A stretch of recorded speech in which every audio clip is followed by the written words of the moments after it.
The night air hung thick with mist, curling low over the quiet village of Eziyama. The moon was a pale watcher above, casting silver over the narrow paths and quiet mud-brick homes. Crickets sang, and somewhere far off, a dog barked once. Then silence fell again. Amara walked alone, her shawl wrapped tight around her shoulders. She had returned to Eziyama only 2 months ago, leaving behind the noise of the city and the memories she couldn't bear to hold. Her steps were slow, tired, the kind of tired that came from grief, not work. They said time healed all wounds, but time had done little for her. The loss of her unborn child had left a hollow in her chest that no comfort could fill. That night, unable to sleep, she found herself walking toward the old shrine. The place, elders said, was a bridge between this world and the next. The shrine sat at the edge of the forest. Small, ancient, its clay walls cracked but still strong. A faint smell of incense lingered in the air, and candles flickered weakly before the carved wooden idols. Amara knelt before the shrine, whispering a quiet prayer. "Please, if there's peace in this world, show me where to find it." Then she heard it, a sound so soft she almost thought she imagined it. A baby's cry.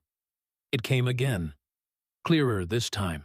A thin, helpless wail that seemed to rise from the heart of the shrine itself. Her breath caught in her throat. No one had lived near this place for years. No one brought children here. Yet the cry grew louder, urgent, almost pleading. Her heart pounded. Every instinct told her to turn back. But grief can silence fear, and something deeper, a pull she couldn't explain, drew her forward. Amara pushed open the old wooden door. Inside, the shrine was dim. The moonlight poured through a cracked roof, landing on a small bundle resting on the altar. White cloth, tiny movement, the sound of soft, shaky breathing, a baby. Her body trembled as she stepped closer. The baby's skin glowed faintly, a soft light like moon reflection on water. When she lifted it into her arms, the crying stopped. The child opened its eyes, dark, deep, and old, and whispered one word. "Mama." The world seemed to freeze. The wind outside stilled. Amara's knees gave way as she fell to the floor, clutching the child. Her voice broke. "What are you?" But there was no answer. Only silence, and the sound of her heartbeat echoing inside the sacred walls. The night stretched long as Amara walked back home, the strange baby wrapped tightly in her shawl. The wind followed her like a whisper, brushing through the trees as if warning her to turn back. Her hands shook. She didn't understand what she was holding, only that she couldn't leave it behind. The baby slept quietly now, its soft breath steady against her chest. The faint glow that once surrounded it had dimmed, but it still felt warm, too warm, almost alive in a way that made her heart ache. When Amara reached the compound, the lantern outside her mother's hut flickered. The old woman was waiting.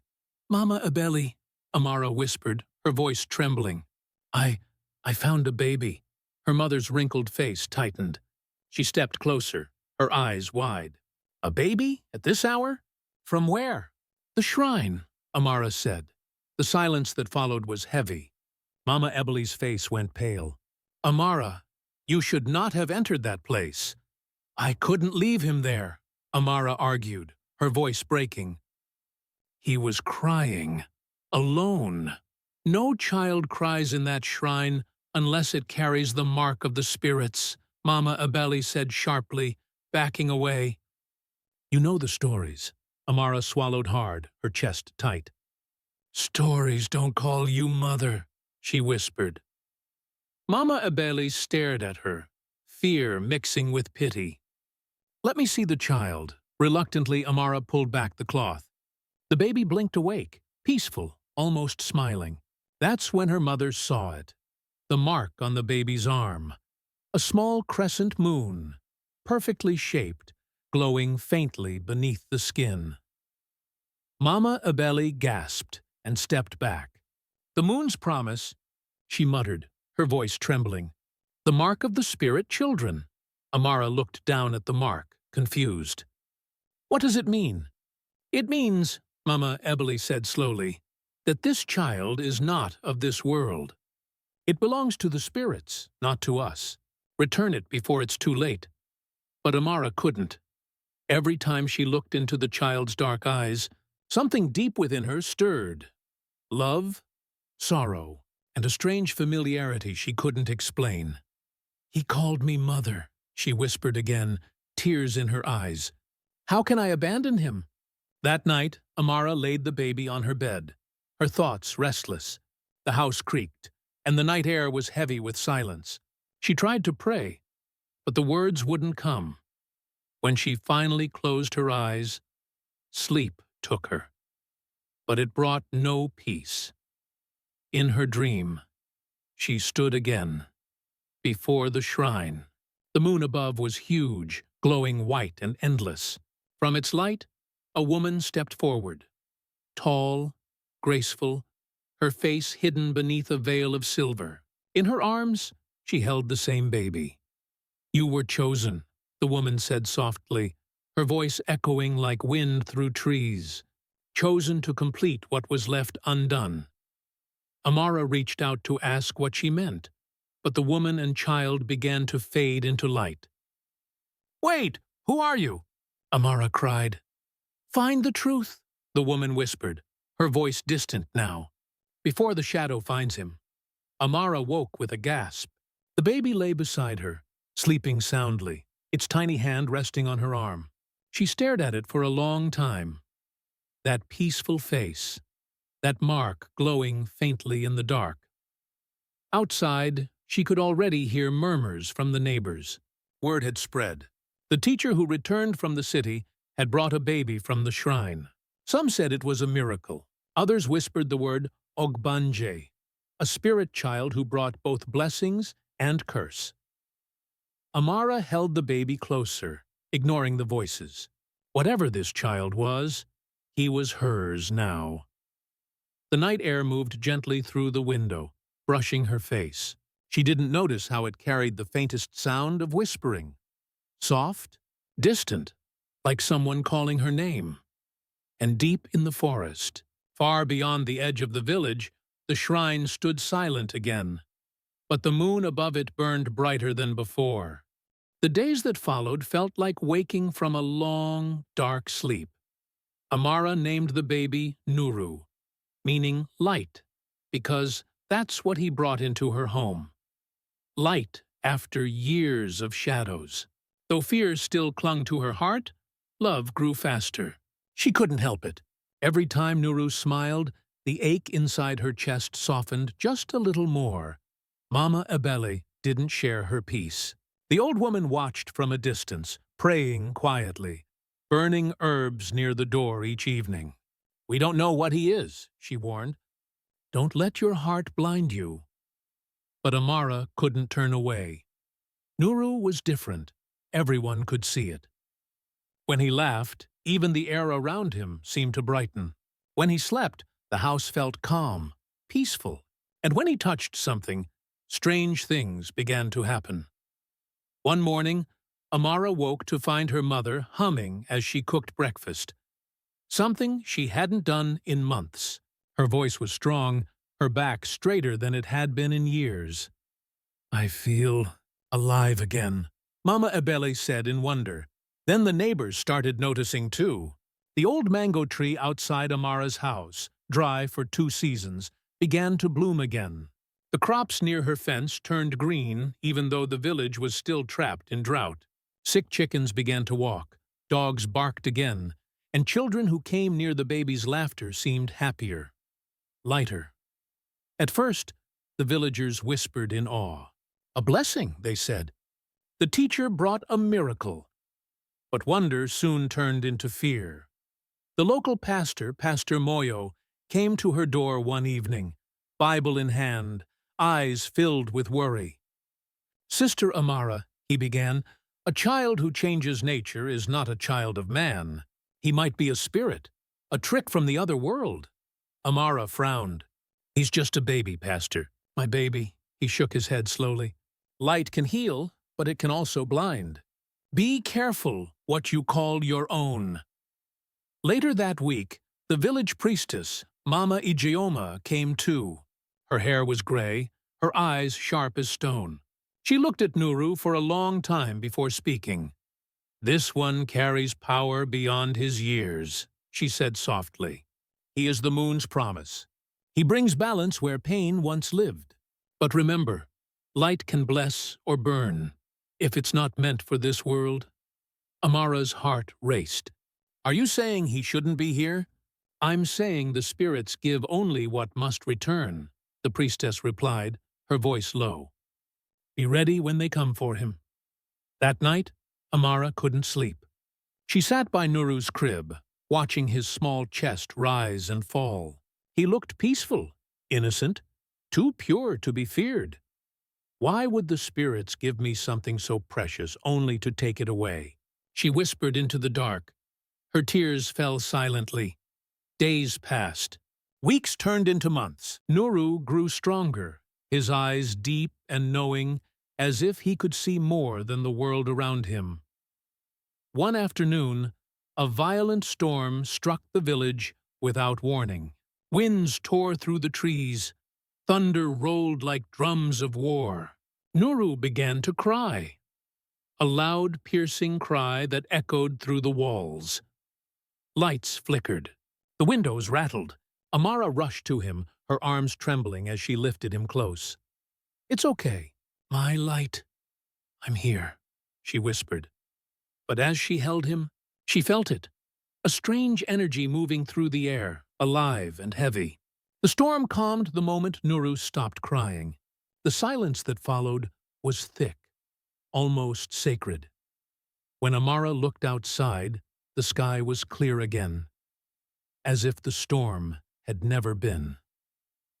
She stared down at Nuru, her heart torn between fear and awe. Who are you, really? She whispered. That night, the dreams returned. She stood in darkness, holding Nuru close. But this time, a shadow stood behind them. Tall, shapeless, whispering words she couldn't understand. The voice was deep, echoing, filled with sorrow. Return what was taken. It hissed. Amara woke up drenched in sweat, clutching Nuru tight. The moonlight through the window painted their faces silver, and for a moment she thought she saw another figure standing by the door, watching. It vanished when she blinked. Her heartbeat thundered in her chest. She looked down at Nuru. He was awake now, staring up at her, eyes calm, almost too calm. Did you see it too? She whispered. The baby smiled, and in that fragile, peaceful smile, Amara felt both comfort and terror, as if the universe itself was keeping a secret she wasn't ready to hear.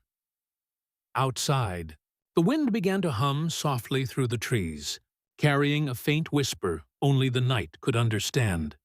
The next morning, Amara woke with a heavy feeling pressing against her heart. The dream still clung to her like smoke. That voice, deep, sorrowful, demanding, echoed in her mind. Return what was taken. She could no longer ignore the signs, the glowing mark, the dreams, the shadow that followed them. She needed answers. After leaving Nuru in Mama Ebele's care, Amara made her way to the village archives, an old stone building near the council square. Dust hung thick in the air, and the scent of age and decay filled the small room. Old scrolls and photographs covered the walls, stories of Eziyama's past, its kings, its rituals, its mysteries. Help me understand, Amara whispered to herself as she began to search through the old books. Hours passed. Finally, an old man entered. Papa Kalechi, the village historian. His steps were slow, his face marked by years and wisdom. Teacher Amara, he said kindly. You seek something. What is it? I'm looking for records about the shrine, she said, and about something called the moon's promise. The old man's smile faded. He motioned for her to sit. That name hasn't been spoken in a long time. He opened a faded leather book, its pages fragile as leaves. Many years ago, there was a woman named Abeni, beautiful, strong. But her story was one of great sorrow. She gave birth to a child under the full moon, a child said to be touched by the spirits. The boy was her joy, but one night he vanished. They said the shrine took him, that the spirits claimed what was theirs. Amara's heart pounded. What happened to her? No one knows. She disappeared soon after, Papa Kalechi said softly. Some say she wandered into the forest and never returned. Others said she became one with the shrine. He closed the book gently. They called her child the moon's promise. The mark he bore was the same crescent you describe. Amara felt her hands grow cold. And the shrine, why would it take a child? The shrine is a bridge, he explained, his eyes distant. It stands between grief and peace. When a promise is broken, between a soul and the spirits, the shrine restores balance, sometimes through birth, sometimes through loss. His words sank deep, heavy as stones. Before leaving, Amara noticed a small faded photograph tucked between the pages of the old book. She pulled it out carefully, and her breath caught in her throat. A woman stood beside the shrine in the photo, holding a baby wrapped in white cloth. Her eyes were calm, her face proud. But it wasn't the image that froze Amara. It was the face. The woman looked exactly like her. The same eyes, the same smile, even the small mole on her cheek. Her knees weakened. This can't be, she whispered. That evening, she confronted her mother. Mama Ebele sat by the fire, shelling beans in silence. When Amara showed her the photo, the old woman's hands began to tremble. Where did you find this? Mama Ebele asked, her voice breaking. Who is she, Mama? Her mother's eyes filled with tears. I prayed this day would never come. Amara's throat tightened. Please, tell me the truth. Mama Ebele took a deep breath. You were not born to me, Amara. You were found. Amara's heart stopped. 32 years ago, Mama Ebele continued, your father heard cries coming from the shrine. When he went there, he found you, a baby, wrapped in white cloth, sleeping peacefully at the altar. We brought you home and raised you as our own. We never told anyone the truth. Amara stared at her, her voice barely a whisper. You mean, I came from that shrine? Her mother nodded, tears streaming down her face. I always knew there was something special about you, but I never wanted you to carry that burden. Amara stood, her legs trembling. Then who was my real mother? Mama Ebele's voice was soft, trembling. I don't know her name, only that the elders whispered she was Abeni, the woman who lost her child to the spirits. The room felt smaller, the air heavier. Amara reached for her shoulder, feeling suddenly drawn to the faint scar she'd always ignored. A small crescent-shaped mark. Her fingers traced it slowly. It matched the mark on Nuru's arm. For a long time, she couldn't speak. Her thoughts spiraled. Her birth, her connection to the shrine, Nuru's mysterious arrival. It was as if time had folded over itself, repeating what once was. A promise, a child. A loss. She looked toward Nuru's cradle. The baby lay there, watching her with quiet eyes that seemed to know everything she'd just learned. Fear and confusion flooded her heart. Who was she, really? And who, or what, was Nuru? As the fire burned low, she heard the faint sound of wind whispering through the window again. But this time, it wasn't just wind. It was a voice, gentle, distant, and sorrowful. Find me, before it's too late.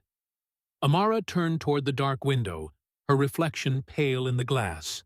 The moon hung high, its light spilling softly into the room, glowing brighter over her and the child, as if the heavens themselves were watching. The moon that night was too bright. It hung over the village like an unblinking eye, watching.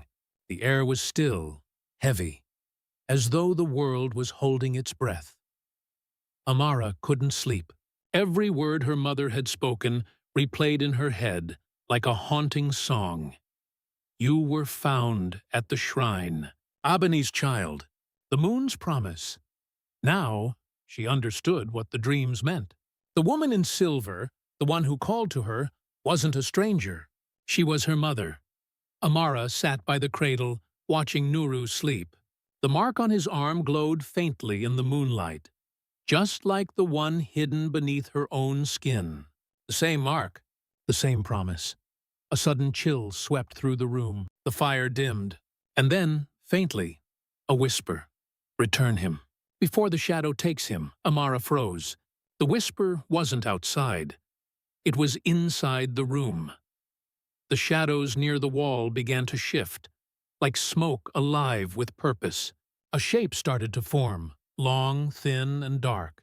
It grew until it reached the ceiling, and two faint lights appeared within it. Eyes. Amara clutched Nuru close to her chest, heart racing. "Who are you?" she cried. The shadow's voice was deep, echoing, filled with centuries of sorrow. "I am what remains when promises are broken. I am the debt the living forget." It stepped closer, its body rippling like black mist. "That child does not belong to you, Amara. He belongs to the moon. Return him, or you both will fade." Amara's fear trembled into defiance. "He called me mother," she shouted. "He's mine." The shadow paused, and its tone turned colder. "You were once a promise, too, born to return balance. But your mother, Abeni, defied the will of the shrine. She begged for your life when the spirits came to claim you. She gave her soul so you could live among mortals." The words struck like lightning. Amara shook her head. "No, no, that can't be true. She broke the circle." The shadow continued, its voice like thunder. "Now the circle must be mended. Her soul waits in the shrine, bound. And the child you hold is the key to freeing her, or losing her forever." Amara's eyes filled with tears. "If she gave her life for me, then I won't let her suffer." The shadow leaned forward, its shape towering. "Then come to the shrine under the next full moon. Bring the child. Only then will you know the truth." The light flickered, and the shadow vanished. The journey back for days. Amara wrestled with the decision. The village elders warned her not to return. They said no one entered the shrine twice and returned whole. But her heart was already decided. Mama Ebele tried to stop her, tears in her eyes. "Child, the spirits have their ways. Do not go where they dwell." Amara held her mother's hands. "If I don't go, the past will never rest. Nuru will never be safe." That night, when the moon was full again, she wrapped Nuru in white cloth, just as she had been wrapped the night she was found. She walked alone toward the forest, the moonlight guiding her path. The trees whispered as she passed. The air shimmered faintly, charged with unseen power. Every step closer to the shrine made her heart pound harder. When she reached it, the shrine looked different, alive. The carvings glowed softly, and a low hum filled the air. She stepped inside. The moment her feet touched the cold stone floor, the world shifted. The air shimmered, the walls rippled like water, and suddenly she was no longer inside the broken shrine, but in a vast glowing space filled with moonlight. Before her stood a figure, tall, radiant, wrapped in silver veils, her mother. Abeni, the reunion. Abeni's eyes were soft, full of love and sadness. "My daughter," she whispered, her voice echoing like a song through the light. "You came." Amara fell to her knees, tears streaming down her face. "Mother, I didn't know. I didn't remember." Abeni smiled faintly. You were never meant to remember. I gave you to the world so you could live, free from the pain of what I lost." She looked toward Nuru, who stared back at her with wide, knowing eyes. "The child you carry is not a curse, Amara.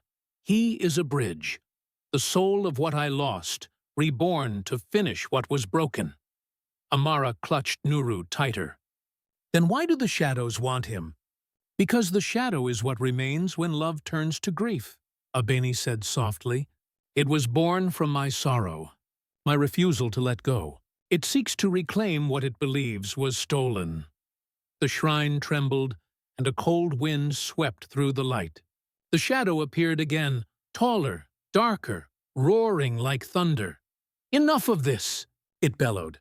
"The balance must be restored." Amara stood her ground, shielding Nuru. "Then take me instead," she cried. The shadow's roar shook the walls. "You would offer yourself?" Abeni reached for her hand, her voice trembling. "No, my daughter. You were the promise. The one meant to bring peace, not pain." Amara's tears glistened in the light. "Then let my choice be peace. Let the circle end with me." She stepped forward, holding Nuru out toward the light. "If this child is the bridge, then let him heal what was broken. Let my mother rest." The shrine filled with a blinding glow. The shadow screamed, not in rage, but release. Its form dissolved into mist, rising into the moonlight above. When the light faded, Amara stood alone. The shrine was silent again. In her arms, Nuru smiled. Peaceful, his mark fading into a soft shimmer before disappearing completely. From the moonlight, Abeni's voice whispered one last time. "You were my promise and my redemption." Amara closed her eyes, tears falling freely. "And you were my mother." The air grew still. The moon shone brighter than ever, calm, forgiving, eternal. The first light of dawn spilled across Eziyama village like a soft breath of hope. Birds stirred in the trees, and the wind carried the scent of rain and earth, clean, new, alive. Amara opened her eyes slowly. She was lying at the foot of the shrine, the cold stone beneath her warm now in the morning sun. Nuru slept quietly in her arms, his tiny fingers curled around her thumb. For a moment, she thought it had all been a dream.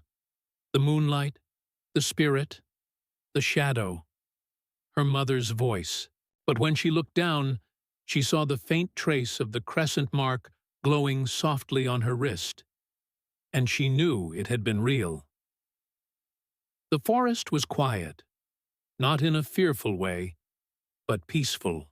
Even the shrine itself seemed different, its walls glowing faintly, as if blessed by morning light. Amara stood slowly, her legs weak but steady. She gazed at the ancient altar one last time. The carvings that once pulsed with eerie energy now looked gentle, resting. The shrine was no longer a place of sorrow. It had been healed, set free.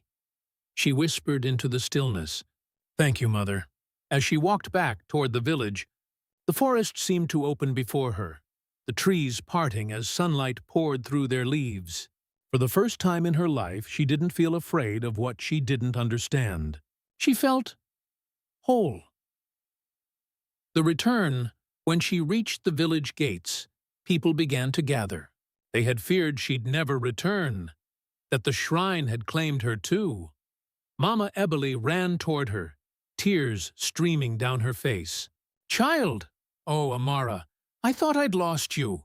Amara fell into her arms, holding her tight. "You didn't lose me, Mama. You saved me." Mama Eboli looked down at the baby who blinked up at her with innocent eyes. "And the child?" Amara smiled through her tears. "He's ours now." "He's home," the old woman nodded, brushing Nuru's cheek gently. "Then the spirits have shown mercy. The curse has become a blessing." Healing in the days that followed, life slowly returned to normal, though nothing was quite the same. The whispers that once followed Amara's name turned to stories of wonder and faith. The villagers said the shrine no longer frightened those who passed. Its air felt warm, its presence calm. Some even claimed that on nights when the moon was full, a faint silver light could be seen rising from its altar. Peaceful, not haunting. Amara went back to teaching. Her students loved Nuru, who would crawl across the classroom floor laughing, always curious, always joyful. Wherever he went, the room felt brighter, as if light followed him. And when Amara looked at him, she no longer saw mystery or fear. She saw love, the kind that bridges worlds, the kind that heals generations. Sometimes, at night, when the moonlight fell across her bed, Amara would feel a soft warmth around her, like a hand brushing her hair, like a mother's touch. She knew Abeni was there, not as a spirit to fear, but as a presence watching over them. Gentle and proud, the legacy years passed. Nuru grew, strong and kind, always asking questions about the stars, the moon, and the stories of their ancestors.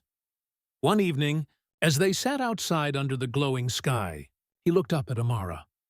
"Mama," he said softly, "why does the moon look like it's smiling?" Amara smiled back, pulling him close. "Because it keeps its promises." He tilted his head, curious. "What promise?" She looked at him, her heart full. "A promise that love never dies. It just changes shape. Like the moon." Nuru nodded thoughtfully, then leaned his head on her shoulder. The two sat in silence, watching the night sky shimmer. A soft breeze moved through the trees, carrying the faintest whisper.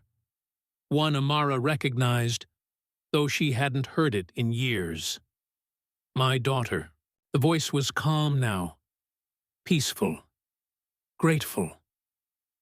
Amara closed her eyes, tears slipping down her cheeks. "Rest well, mother," she whispered. Above them, the moon glowed brighter, not with sorrow, but with serenity. Final image. For your story's ending scene, Amara stands at the edge of the forest with Nuru, their hands joined. Behind them, the village glows in the golden light of sunrise. Before them, the shrine sits in quiet harmony with the land. No longer cursed, but blessed. As the camera, or story perspective, pulls back, the moon slowly fades into the morning sky, soft, full, and eternal, watching over them like a mother's eye. And in that moment, Amara smiles, because at last the circle is complete. Weeks passed since that night at the shrine, the night when light swallowed the darkness, and the world seemed to begin again. Eziyama village had grown calm. The restless winds that once howled through the trees were gone. The nights were still, and the mornings felt gentle, like the land itself was breathing easier. Amara walked through the village square one sunny afternoon, her basket full of chalk and books for her students. The people greeted her warmly now, with smiles instead of whispers. "Mama Amara!" children called. "Teacher!" Elders nodded as she passed. Once they had feared her, the woman who brought a spirit child home from the shrine. But now she was something else to them, a sign that even in darkness, the heavens still kept their promises. A new light back at the small schoolhouse, Amara taught her lessons under the shade of the old acacia tree. The laughter of children filled the air, bright and full of life. She found peace in these moments, guiding young hearts to read, to write, to dream. She no longer looked haunted. Her smile was soft but sure, the kind that came from a heart that had survived its storms. Sometimes, during quiet moments, she caught herself glancing at the hills beyond the village, toward the forest where the shrine rested. The memory no longer hurt. It felt sacred. She often wondered if Nuru was somewhere beyond the veil, watching her as he once had from her arms. She felt him in the light that filtered through her classroom windows, in the laughter of the children, in the warmth that filled her chest when she spoke his name in her prayers. He had come into her life like dawn breaking through night. And even though he was gone, that light had never left her. The village transformed. The village, too, had changed. The drought that once gripped the land had ended. The river flowed again, calm and clear. Crops grew green and tall. Even the air felt lighter, as if something heavy had been lifted from the soil itself. The shrine, once a place of fear, had become a place of quiet reverence. The villagers no longer avoided it. They left flowers there now, candles, small offerings of gratitude. They called it the Shrine of the Promise. Old women said that when the moon was full, two soft figures could be seen near its entrance, a woman and a child wrapped in silver light, smiling down upon the village. When Amara heard these stories, she only smiled. She didn't need to go see for herself. She already knew. The Whisper of the Moon. One night, Amara stood outside her house, gazing up at the sky. The moon was full, round, and radiant. It hung above the forest like a guardian eye, gentle, eternal. She felt a cool breeze brush her skin and closed her eyes. For a moment, she heard it. The faint laughter of a child, the soft hum of a lullaby she once sang. Then a whisper drifted through the night air. "Thank you, Mama." Her lips trembled, but her tears were no longer of sorrow. They were of peace. She looked up and whispered back, "Thank you for giving me a chance to love." The moonlight glowed brighter, wrapping her in silver warmth, and then faded softly, as if tucking her heart to sleep, a promise. Kept in the weeks that followed, Amara found herself writing again. Small stories and poems inspired by her dreams and her students. She shared tales of hope, of forgiveness, of light that lives beyond pain. Her words touched people, not just in her village, but in neighboring towns. They began calling her the Teacher of Light. And though she never spoke of Nuru by name, every story she told carried a piece of him, a whisper of his laughter, the glow of his spirit. She often said to her students, "Sometimes what we lose is not gone forever. It becomes part of who we are, guiding us, even when we can't see it." As she said those words, a soft wind would pass through the classroom, and the children would smile without knowing why. That night, as Amara walked home under the pale moonlight, she heard children laughing in the distance. She paused, listening. The sound carried through the cool air, warm and alive, the same laughter that once filled her home, now echoing through the village like a blessing. Amara lifted her eyes to the moon one last time and smiled. The promise was kept, she whispered, and with that she walked on, her heart light, her spirit whole, beneath the eternal glow of the moon that had once given her a sun and a love that would never fade.